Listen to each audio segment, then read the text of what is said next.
Hello children. So today we will take up the new chapter, that is chapter number 13, atmospheric pressure and wind. So in this chapter you will be learning about the world pressure belt and the planetary wind system. Now what is atmosphere?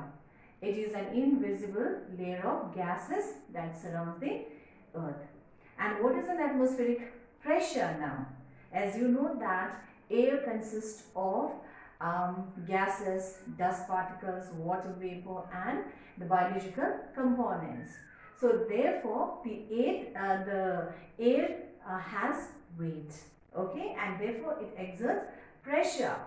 So the atmospheric pressure means the weight of a column of air, okay, it's a weight of the column of the air at a particular place and time is known as an atmospheric pressure. And this atmospheric pressure is an important element of weather and climate. So it helps in forecasting weather, okay. Then it creates wind, like variation in the atmospheric pressure creates the horizontal movement of the air known as a wind.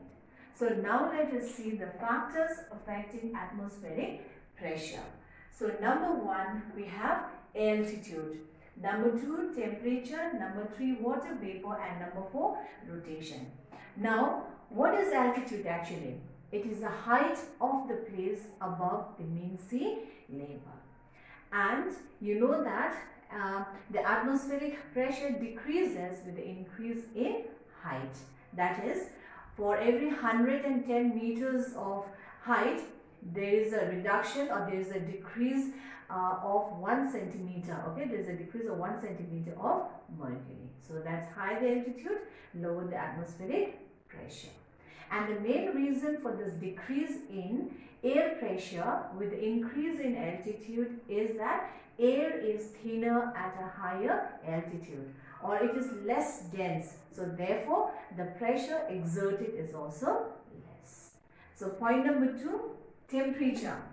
Now temperature and atmospheric pressure are inversely related. Like if the temperature is high or if temperature rises, okay, the air expands. The air gets warmed up and therefore it expands and becomes lighter and therefore it exerts less atmospheric pressure. And just the opposite, okay, like if the temperature is low, like in the polar region, the temperature is low almost throughout the year.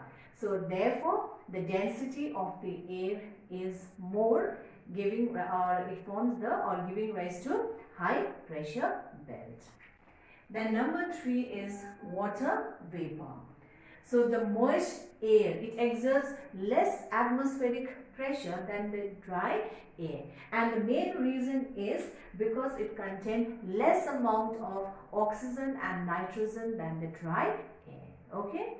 Then last factor is the rotation. So the rotation of the earth, okay, it causes bulk of the air from the poles, okay, it will push the air from the poles towards the equator. And at the equator, as you know, it receives the vertical rays of the sun throughout the year. So because of this, okay, the air gets warmed up, it expands, it becomes lighter and therefore it exerts less atmospheric pressure. Now let's see the world pressure belts, okay.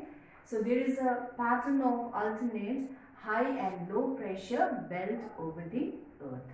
And this is due to the spherical shape of the earth, okay. So therefore there is unequal heating of the earth's surface. So let's see, altogether there are 4 pressure belts.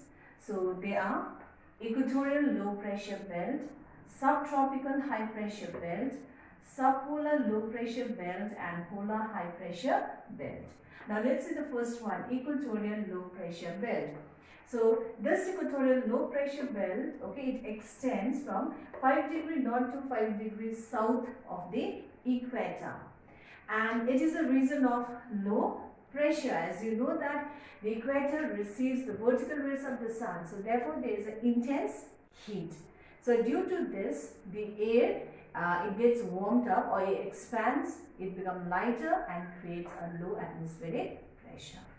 And this belt, the equatorial low pressure belt, is also known as a belt of calm. Okay, that means without any bridge. So that's what we call it as a doldrum belt. Then the next one, the second one, is your subtropical high pressure belt. And this belt, it extends from 30° north to 35° north and 30° south to 35° south of the equator. And this is the region of high pressure. And this particular region is a region of descending of warm air. Okay. And another name for this subtropical high pressure belt is also known as a horse latitude.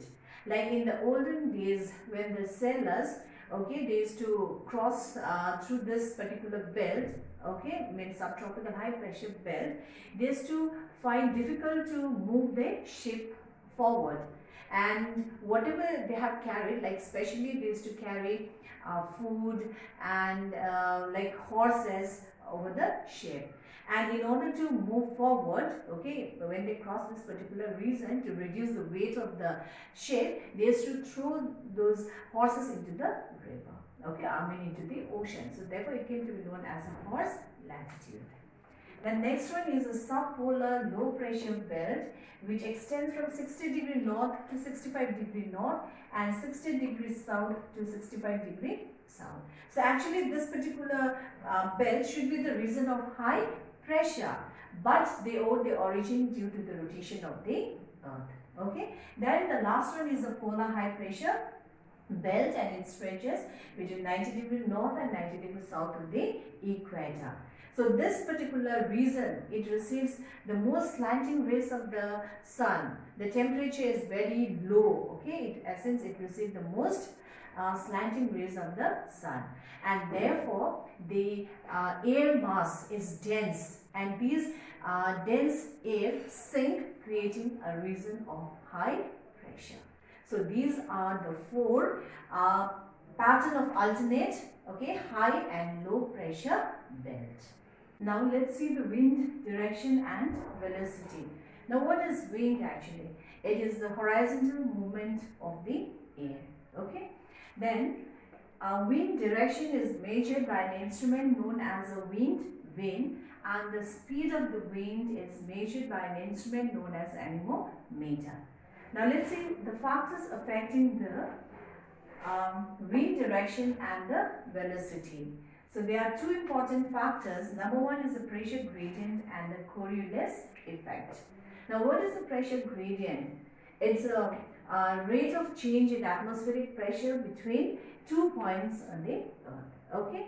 So if the pressure gradient, and on the weather map, the isobar lines are drawn to show the pressure gradients. So what are the isobar lines? So isobar, these are the lines, okay, drawn on the map, joining the places having the same atmospheric pressure. So if these isobar lines are far apart, okay, then it indicates a gentle gradient. That means the wind is slight. But if these isobar lines are drawn very close to each other, then it indicates the steep gradient, and it indicates the strong wind. So that's a pressure gradient. The next one is the Coriolis effect. Now, what is this Coriolis effect? The wind changes its course, okay, due to the rotation of the earth. And these, or they curve, and this curving motion of the wind is known as a Coriolis effect. And according to the Farrell's law, all the moving objects, that's especially wind, they are deflected to the right in the northern hemisphere and towards the left in the southern hemisphere. So these are the two factors affecting wind direction and velocity. Now let us see the types of winds. Okay, so winds are classified as planetary wind, periodic wind, local wind, and variable wind. So planetary wind are those winds that blows in one constant direction throughout the year. That means from one latitude to the other. And due to their regular nature, they are also known as a prevailing wind. And we have the examples trade wind, westerlies, and the polar easterlies. Then second one is the periodic wind. This wind, okay, they blow in a certain period of the day or the season, and they reverse their direction according to the season. Like you have the monsoon wind. Then third one is the local wind, and these are the wind, they affect a smaller area, okay, and also for the shorter period of time. So then we have the variable wind, and this wind vary in the direction as well as in the speed. So first let's take about the planetary wind. So trade wind. Now what is this trade wind? It's a wind which blows between, okay, subtropical high pressure belt and equatorial low pressure belt. As you know that the wind blows from high pressure region towards the low pressure region. And the word trade is derived from the Latin word trado, which means a regular path or a track, or to blow in a constant direction. So this particular wind, that's a trade wind. It blows from subtropical high pressure belt towards the equatorial low pressure belt. And as you know that the winds are named according to the direction from where they are blowing. So therefore in the northern hemisphere, since they are blowing from north, okay, northeast, they are known as the northeast trade wind. And in the southern hemisphere, since they are blowing from southeast, they are known as the southeast trade wind.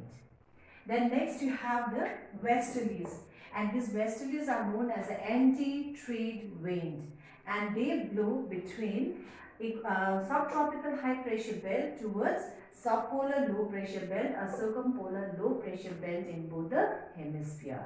So this is also the, as you know that the wind blows from high pressure towards low pressure. So subtropical is a high pressure belt and circumpolar is a low pressure belt. And in the northern hemisphere, since they are blowing from south, okay, southwest, they are known as a southwesterlies. And in the southern hemisphere, they are blowing from northwest, and therefore they are known as a northwesterlies. And the last one is your polar wind, okay, and these polar wind, they blow from, or the polar easterlies, they blow from polar high pressure belt towards circumpolar low pressure